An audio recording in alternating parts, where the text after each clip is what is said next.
Today we're checking out the movie-to-game adaptation for James Cameron's Avatar: The Game. The movie has been hyped to be an amazing cinema experience. The question is, can Avatar: The Game deliver a great gaming experience, or will it fall into the humdrum of most movie games? Let's find out. Avatar puts players in control of an RDA soldier fresh on the planet Pandora. Humans are trying to harvest the planet's rich resources, and the Na'vi, the planet's indigenous population, are getting in the way. The RDA utilizes a new technology called avatars, which puts soldiers' waking minds into the body of a genetically engineered Na'vi to infiltrate the tribes of the planet. The game gives players the choice to choose between going rogue from the RDA and helping the Na'vi in your avatar, or to follow orders and wipe out the Na'vi while in human form. The choice morally tries to make players want to side with the Na'vi, but if you do, you will be extremely disappointed. The game is completely unbalanced when it comes to which side you play for. The Na'vi are all spear-wielding, arrow-shooting simpletons when it comes to combat, and the RDA, however, have the best weapons, vehicles, and are just a hell of a lot more fun to play as.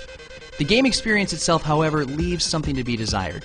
The only reason I found myself continuing through the game was to keep gaining experience and unlocking more weapons, armors, and skills.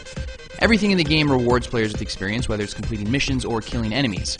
This is really the driving force to continue playing the game. I mean, the more experience you rack up, the more items and abilities you're going to have access to. Most of the missions in the game, however, have you fetching items and heading to different locations to complete very formulaic mission objectives. Completing missions that all feel the same gets a bit boring after a while. The combat in Avatar: The Game plays a lot like Lost Planet, but in a not as polished type of way. The targeting system auto-locks onto enemies when you aim near them, but it never feels like you're in control of the targeting, which dumbs down the experience. The combat in the game just feels a little bit off. I mean, the game really encourages you to use your skills in the fight, most of which really don't provide any value to a fight other than to heal you or get you out of the fight altogether to be able to heal. It's a bit frustrating and a little bit disappointing.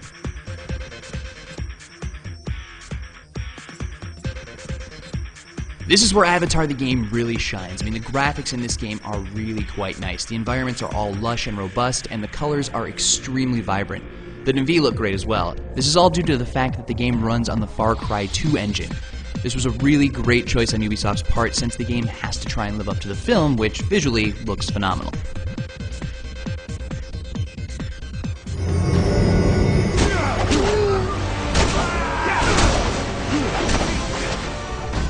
The sound in Avatar isn't great, but it isn't terrible either. I mean, it's just okay. The voice acting doesn't provide any performances that you'd write home about. They're all very average. The soundtrack has the same issue. It feels like it never really reaches that epic level that you'd expect it to while you're in combat.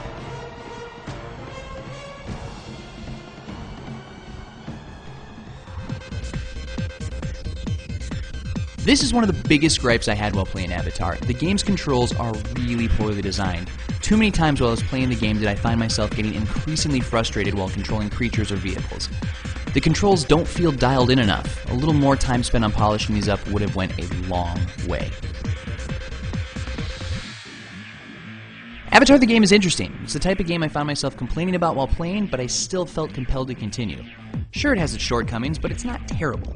The game is a standalone story that is separate from the upcoming film, and I think that if Ubisoft would have chose to try and tell the story of the film, the game would have been a bit more fun to play and would have provided some variety in the missions you're assigned. While not a stellar gaming experience by any means, Avatar: The Game manages to provide players with some beautiful visuals and pretty decent gameplay.